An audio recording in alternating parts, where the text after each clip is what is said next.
Magandang hapon. Ngayon pupunta tayo sa Jose Rizal Park.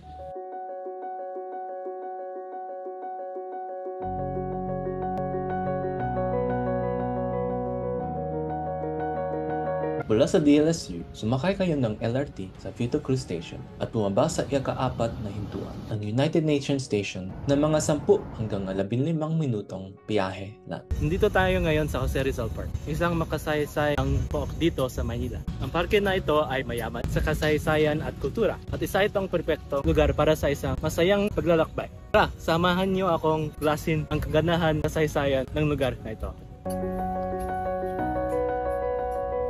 Ang unang hinto natin ay ang National Museum of Natural History, isang napakahahalagang bahagi ng ating pambansang kasaysayan at kultura. Ang museo na ito ay itinatag upang ipakita ang yaman ng likas ng kayamanan ng Pilipinas at upang itaguyod ang kamalayan sa pangangalaga ng kalikasan. Ang pagbisito dito ay isang napakagandang pagkakataon upang matuto at magsaya kasama ang pamilya at mga kaibigan. Ang pangalawang hinto natin ay ang mga pang-edukasyong display na nagpapakita ng buhay at mga gawa ni Rizal.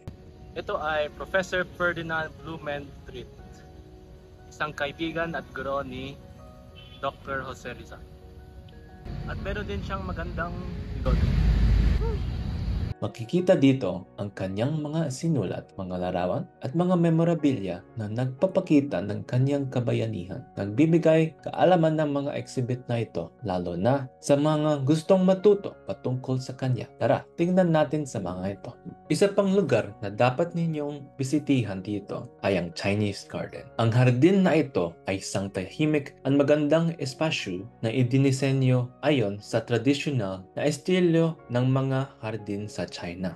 Dito makikita ang mga eleganteng pavilion, mga tulay na may masalimot na disenyo, at mga lotus pond na nagbibigay ng nakaka-relax na kapaligiran. Makikita rin dito ang isang imahen ni Confucius, ang tanyag na Chinese philosopher, na nagpapakita ng karunungan at kapayapaan. Ang Chinese Garden ay isang perpektong lugar para sa mga gustong magmuni-muni at mag-enjoy sa kalikasan sa gitna ng lungsod.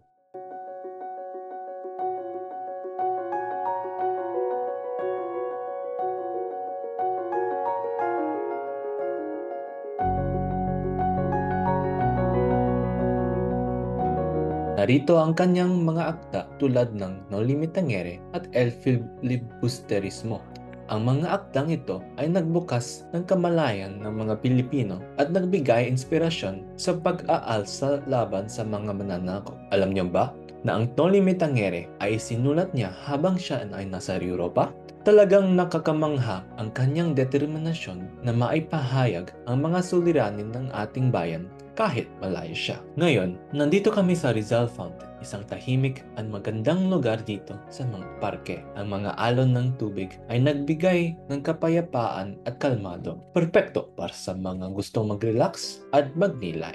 Madalas itong dinadalaw ng mga estudyante at pamilya pang makapagpahinga. Kapag nandito ka, mararamdaman mo ang kapayapaan at ang koneksyon sa kalikasan. Napakasarap magpahinga dito at magnilay-nilay sa mga ginawa ni Rizal para sa ating bayan. Pwede ka ring magdala ng libro at magbasa habang nakikinig sa tunog ng tubig mula sa fountain. Narito naman tayo sa lugar ng kapatayan ni Rizal. Dito siya binitay noong Disyembre 30, 1896. Ang lugar na ito ay nagpapakita ng eksaktong lugar kung saan siya binitay. Ang mga replika ng kanyang mga huling hakbang ay makikita rin dito. Ang lugar na ito ay nagpapaalala sa atin ng kanyang walang hanggang sakripisyo para sa ating bayan. Huwag kalimutang magbigay-pugay dito tuwing bumibisita kayo. Talagang nakakapukaw ng damdamin ang pag-aabasa ng kanyang huling tula, Mi Ultimo Adios, na nagpapakita ng kanyang pagmamahal sa bayan hanggang sa huling sandali. Alamin natin ang ilang mga pangyayari bago ang kanyang pagbitay. Bago siya binitay, nagpaalam si Rizal sa kanyang pamilya at mga mahal sa buhay.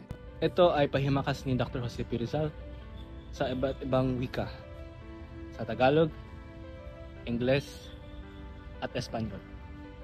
Ang kanyang huling paglalakbay patungo sa lugar na ito ay puno ng tapang at dignidad.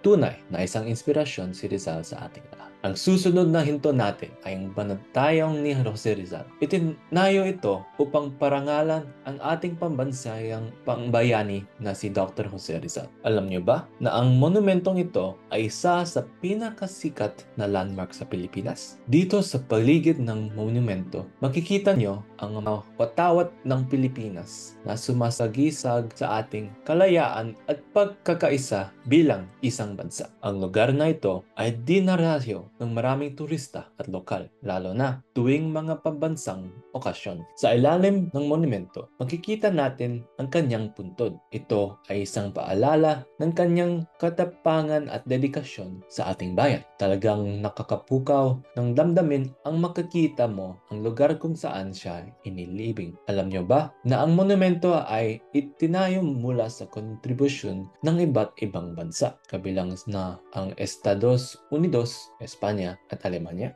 Hindi lang kasaysayan ang maiaalok ng Jose Rizal Park. Maaari kayong maglakad-lakad, magpiknik at mag-enjoy sa luntiang kapiligiran. Talagang magandang lugar na ito upang magbonding kasama ang pamilya at mga kaibigan. Maraming mga open spaces kung saan pwede kang maglaro, magbasa ng libro o kaya naman ay simpleng mag-relax. Bakit mo gustong bumisita dito sa Jose Rizal Park? Kasi ang daming gagawin dito, ang daming scene, makikita mo. Yung fountain, the Chinese garden, the Japanese garden, ang daming statues pa. Ang ganda mga animals dito, ang daming mga pangsa, ang daming mga aso. Kare. Okay, maraming salamat po. Talaga namang maraming dahilan para bumisito dito, di ba? Ang sariwang hangin, magagandang tanawin, at ang kasaysayan na bumabalot sa bawang sulok ng parke. Napakagandang lugar para magmuni-muni at magpahinga mula sa abalang buhay sa lungsod. Bago ako tapusin ang video na ito, nais kong ibahagi ang isang isipin ni Jose Rizal ng gusto ko. Ang hindi magmahal sa kanyang wika ay mahigit pa sa hayop at malansang isda. Maraming salamat sa pagsama sa akin sa paglalakbay na ito sa Jose Rizal Park. Sana ay na-inspire kayong bisitihan at pahalagahan ang mga makasaysayang pok dito sa ating bansa. Huwag kalimutan i-like at i-share ang video na ito at mag-subscribe na rin kayo para sa iba pang mga paglalakbay. Hanggang sa muli, paalam!